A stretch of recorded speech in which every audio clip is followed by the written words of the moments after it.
जो मानवबल होता है वो वर्क करता है किसी एजेंसी के माध्यम से होता है, लेकिन वो वर्क करता है हम लोग के साथ। अब बताइए कि वो 30 दिन ड्यूटी करता है, उसे 26 दिन का वेतन क्यों मिलेगा? जब वो 30 दिन वर्क करता है तो उसे 26 दिन आप देते हैं, ऐसा कैसे होगा? कंपनी में हमारे कुछ मानव बल भी कार्यरत हैं, जो जिनकी संख्या बहुत अधिक है और उन्हीं के बल पर ये हमारे बिजली कंपनी का सारा मेंटेनेंस वगैरह का कार्य चल रहा है। उनका भी मानदेय जीवन जीने लायक भी नहीं, न ही मानदेय है न ही सुविधाएं हैं। मानवीय आधार पर भी उसको बढ़ाने और सुविधाएं देने की जरूरत है। प्रबंधन वार्ता ही नहीं करती है और उल्टे पांव वापस आ जाना पड़ता है। इस बातों को हम लोग प्रमुखता से अपने ऊर्जा मंत्री विजेंद्र कुमार जी के यहाँ रखे हम, और रखने के बाद विजेंद्र जी बोले ये बात कि हम ठीक है प्रबंधन से और आप लोगों के बीच में बैठाकर वार्ता कराएंगे, लेकिन वो बात आज तक नहीं हुई।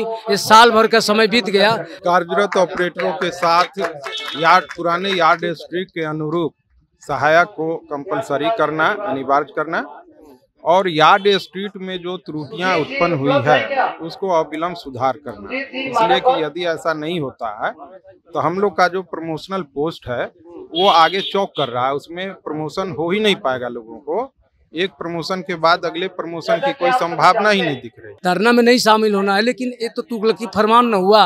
हम अपनी मांग को रखें और मेरी जुबान को पहले ही आप बंद कर देंगे तो ऐसा कैसे होगा? आप हमसे वार्ता कीजिए, हम धरना पर क्यों बैठेंगे?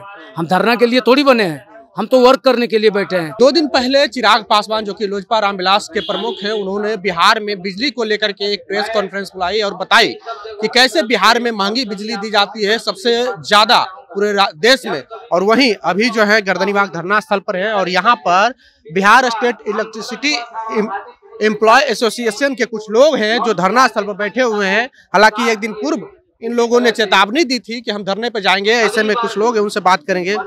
क्या नाम हुआ सर? पंकज कुमार विमल। क्या मामला, आप क्यों धरना स्थल पर बैठे? हमारी 22 सूत्री मांगे हैं जो पहले ही हम लोग अपने सम्मेलन से कंपनी को अवगत करा चुके हैं। उसमें प्रमुख जो मांग है उसमें 2900-3200 पे को मर्जर करना, कार्यरत ऑपरेटरों के साथ पुराने यार्ड स्ट्रिक्ट के अनुरूप सहायक को कंपलसरी करना, अनिवार्य करना, और यार्ड स्ट्रीट में जो त्रुटियां उत्पन्न हुई है उसको अविलंब सुधार करना। इसलिए कि यदि ऐसा नहीं होता है तो हम लोग का जो प्रमोशनल पोस्ट है वो आगे चौक कर रहा है, उसमें प्रमोशन हो ही नहीं पाएगा। लोगों को एक प्रमोशन के बाद अगले प्रमोशन की कोई संभावना ही नहीं दिख रही। जैसे कि पहले से जो पद बहुत ज्यादा थे, अब उसको पूरे NBPDCL के स्तर पर 10 की संख्या में बना दिया गया है। तो बताइए कैसे संभव है? अभी हजारों की संख्या में इस पद पर हम लोग कार्य कर रहे हैं और उसमें 1:3 के रेशियो में प्रमोशन का आगे का पद बनाया गया। उसी आयाम में आगे बढ़ना चाहिए था। इसे सुधार करना अति आवश्यक है। उसके साथ साथ कंपनी में हमारे कुछ मानव बल भी कार्यरत हैं, जो जिनकी संख्या बहुत अधिक है और उन्हीं के बल पर ये हमारे बिजली कंपनी का सारा मेंटेनेंस वगैरह का कार्य चल रहा है। उनका भी मानदेय जीवन जीने लायक भी नहीं, न ही मानदेय है न ही सुविधाएं हैं। मानवीय आधार पर भी उसको बढ़ाने और सुविधाएं देने की जरूरत है। क्या नाम हुआ सर आपका? मेरा नाम सुशील कुमार सिंह हुआ। इससे आप जो धरना स्थल पे बैठे हुए हैं, इससे संबंधित पदाधिकारी से आपने बात की? कई बार वार्ता हुआ अधिवेशन में भी, यहाँ तक कि उस समय ऊर्जा मंत्री भी आए हुए थे।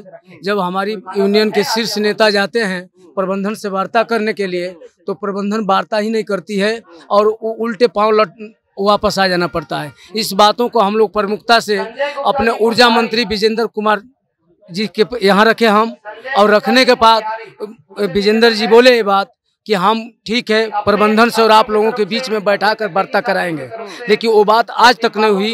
ये साल भर का समय बीत गया। जब वार्ता नहीं हुई तो इसलिए आज मजबूर होकर हम लोगों को धरना पर बैठना पड़ा। आप लोग भी तो सर बिजली काट देते हैं घरों की। ऐसा बात नहीं है सर, हम लोगों को भी कोई आदेश आता है तो काटते हैं। हम लोग ऐसे किसी के लाइन को अवैध नहीं काटते। जो नियम कानून है, जो बिजली विभाग के अंतर्गत कानून फॉलो करते हैं, उस कानून के तहत हम काटते हैं, न कि ऐसे किसी की लाइन को हम नहीं काटते। अच्छा, कंपनी द्वारा एक ये आदेश जारी किया गया था कि धरना में नहीं शामिल होना है। हाँ, धरना में नहीं शामिल होना है, लेकिन ये तो तुगलकी फरमान न हुआ। हम अपनी मांग को रखें और मेरी जुबान को पहले ही आप बंद कर देंगे तो ऐसा कैसे होगा? आप हमसे वार्ता कीजिए, हम धरना पर क्यों बैठेंगे? हम धरना के लिए थोड़ी बने हैं, हम तो वर्क करने के लिए बैठे हैं। लेकिन हमारा वर्क जो है, वर्क के साथ साथ जो मेरी मांग है उसे भी तो आपको मानना चाहिए। आप मेरी बात को मान लेंगे तो हम क्यों धरना पर बैठेंगे? धरना पर बैठने का कोई औचित्य नहीं है। और हम तो धरना पर तब बैठे हैं कि 2015 के बाद से करीब 8 वर्षों के बाद हम यहाँ वो भी शांतिपूर्ण धरना पर बैठे हैं।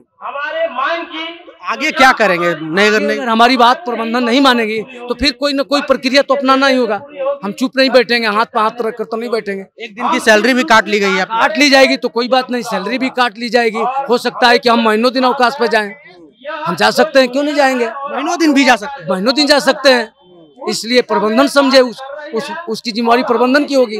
आप समझे, हम तो वार्ता करना चाह रहे हैं, हम तो उससे बात करना चाह रहे हैं। हम अपनी मांग को आपके सामने रख रहे हैं। मेरी बात को नहीं मानते हैं। क्या क्या मांग है आपकी? हमारी मांग है, पहला चीज कि एक ही कैडर के हम लोग 2 लोग हुए, एक ही ITI पर हम लोग 2 हुए, ट्रांसमिशन और सप्लाई। इसके बाद ट्रांसमिशन को 3200 और हमें क्यों 2900।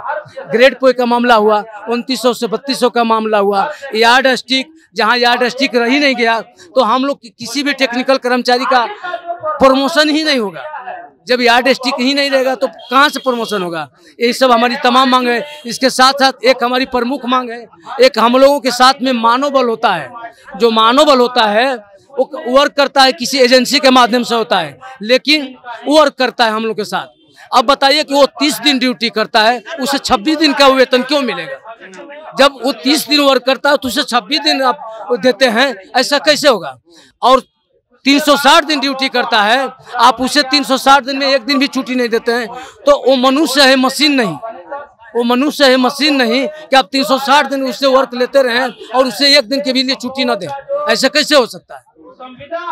चलिए, तो बिजली कंपनी के द्वारा जो मनमानी किया गया है, धमकी दिया गया है इन लोग को, यानी आदेश जारी किया गया है कि आप अगर धरना में बैठेंगे, जाएंगे अपने अवकाश पे, तो आपकी एक दिन की सैलरी कटेगी। और यहाँ पर बिहार इलेक्ट्रिसिटी एम्प्लॉय एसोसिएशन के लोग बैठे हुए हैं और काफी संख्या में लोग हैं यहाँ पर। देखिए, गर्दनी भाग धरना स्थल पर बैठे हुए हैं और अपनी मांगों को बताया है। बहरहाल बने रहे जनता जंक्शन के साथ। बहुत बहुत धन्यवाद।